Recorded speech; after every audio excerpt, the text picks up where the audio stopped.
Hi everyone, welcome back to my channel. For those new here, hi, my name's Jenny and I'm a second year family medicine resident. So I recently went to my OB appointment. I'm actually seeing a midwife, but she's out for a couple weeks. And so I had to see this OB that's part of their practice. And the questions that he asked me about my first labor just kind of irritate me.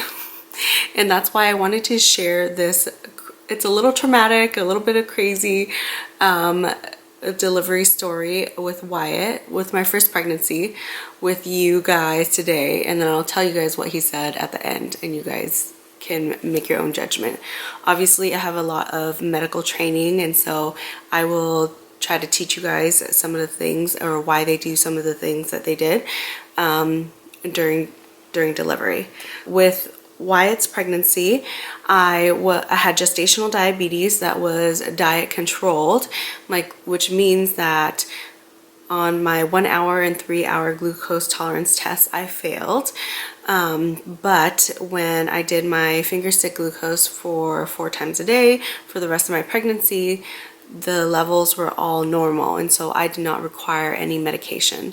This also means that I didn't require more frequent testing to see if baby's okay. Usually with people who are on medications like metformin or insulin for gestational diabetes, the OB obstetric group will require you to do more non-stress tests for baby to make sure that it's moving and its heart rate's good and it's kicking okay, so all that stuff. So even though I had gestational diabetes, I was considered low risk. At 39 weeks and 3 days, I was induced, and the reason behind that was, on paper, was because I had gestational diabetes.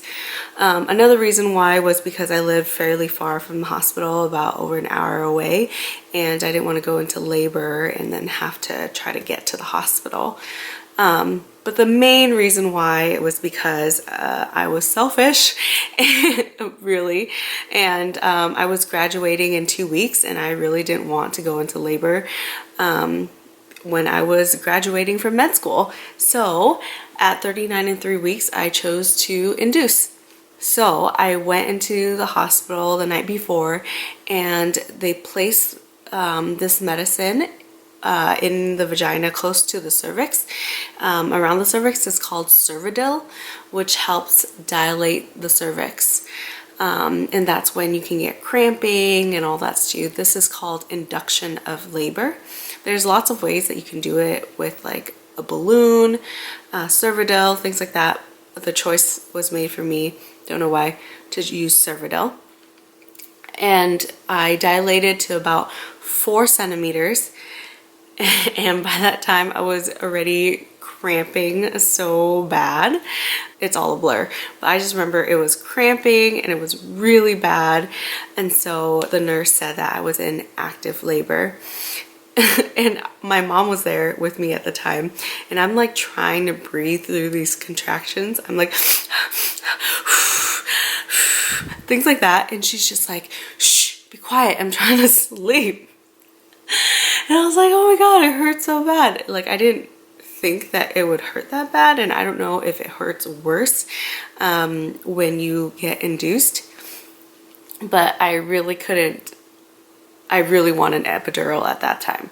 So I got an epidural, and then I slept for the rest of the night. And then sometime in the morning, the OB came and said that I was dilated to an 8, and then broke my water, and then I soon dilated to a 10. That was around 8 o'clock in the morning. So when that happened, he said, okay, you can start pushing with your nurse. But I couldn't tell if I was pushing adequately. Like, I don't know if it was actually bringing baby down, but I was pushing for a very long time. I was pushing from, 8 a.m. and Wyatt was not delivered until 3:30. So it was a really long time, and everyone kept asking me, are you tired, blah blah blah, and they were worried that, you know, obviously during labor, the physicians and nurses are really tired. If mom gets tired, then she will be unable to push out baby, and that can become dangerous, and then you would need to progress to a C-section. But monitoring Wyatt on like the fetal heart monitor, he was doing fine, and he was tolerating the pushes well. At the end, he did have a dip in his heart rate, which was gradual to return, and later we found out that he had a Nuchal Cord, which means that part of the umbilical cord was wrapped around his throat, and so once the head was delivered, the OB removed the Nuchal Cord around his neck and then delivered the rest of the baby and put him on my chest. And so that was the longest that I have ever heard anyone push.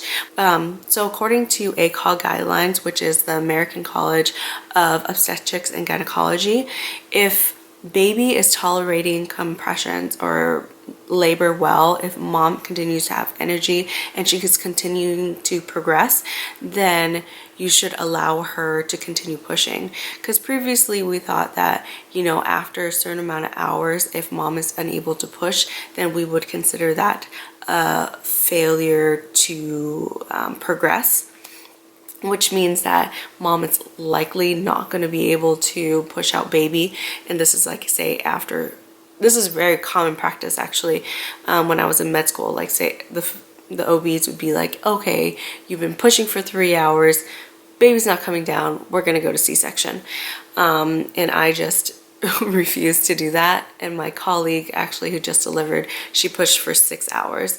And so I personally wanted to push because I didn't want to have a C-section, and Wyatt was tolerating it fine.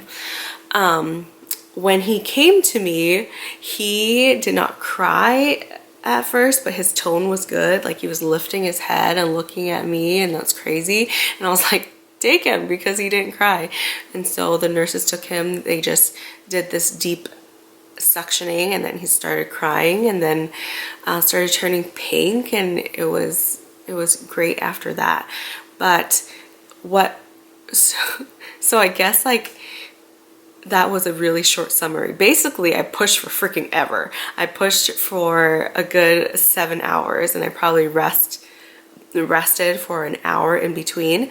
And I think I would have been able to push him out sooner, but then when there's this one point where I was just like, oh, I'm starting to feel pressure down there, and then my nurse pressed the little PCI, which is like the little epidural button, so she sent me like more drugs through my epidural, and then I couldn't feel down there anymore, and so I don't think I was pushing as well as I should have. And so when the drugs started wearing, when the epidural started wearing off again, then I started feeling like, oh, I'm pushing really well. And that's when Wyatt came out. And also the concern with pushing for long periods of time is hemorrhaging, losing a lot of blood, and the uterus not contracting down properly. I had to get some medications for that to stop the bleeding. And then I did tear a little bit, I think. Just the recovery from pushing that long, or the recovery from vaginal delivery, was so difficult for me. I was exhausted. I think it was like for a week or two. I don't know. I was just so tired. I couldn't walk. It hurt to pee. Like it would sting and it would burn. So I've delivered a handful of babies, and it's really an art to it, because you want to put enough pressure down, the head of the baby down into the perineum so it would stretch and come out, but you don't want too much pressure because you don't want the perineum to rip. At the same time, if you protect the perineum too much and go up, if you go up too much, that area has like no protective, there's no strong structures up there really, and so you can rip into the urethra, you can rip around the labia, and all those they call skid marks are very painful, because it's just like basically if you imagine a cut in your lip, and you're peeing, and it touches those areas, that can be really painful, because that part, there's no indication to close those areas. You know, it's only if you rip through the perineum that they surgically close that with stitches. So I was in pain for a couple weeks after the delivery. Wyatt had breastfeeding issues because he couldn't breastfeed right away. But so what the OB said to me during this last OB appointment, which rubbed me the wrong way, because the first thing he said to me was like, "Did you really push for 7 hours?" I was like, yeah, I pushed from 8 a.m. and Wyatt wasn't delivered until 3:30. And he's like, "No one talked to you about a C-section?" And I was just like, well, you know, Wyatt was tolerating labor fine and I had the energy to push, and so why would I need to go for a C-section?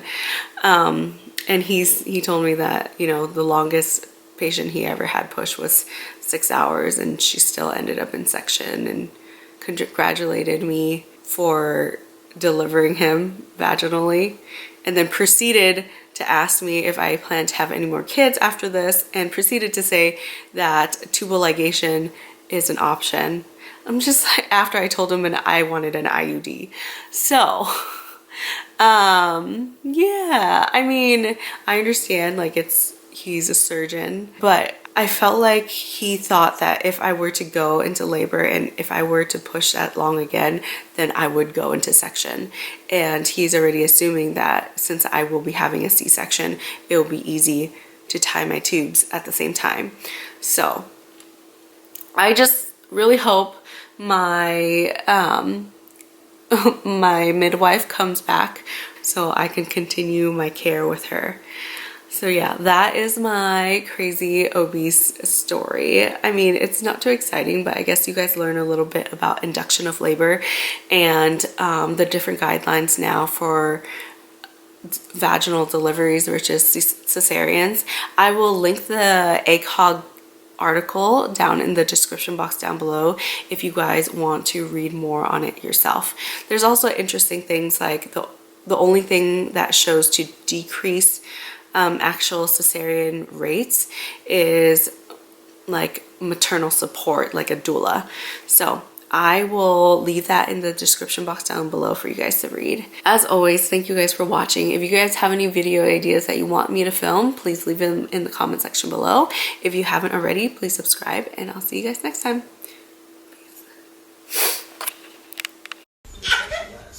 Are you sad or happy? Sad or happy?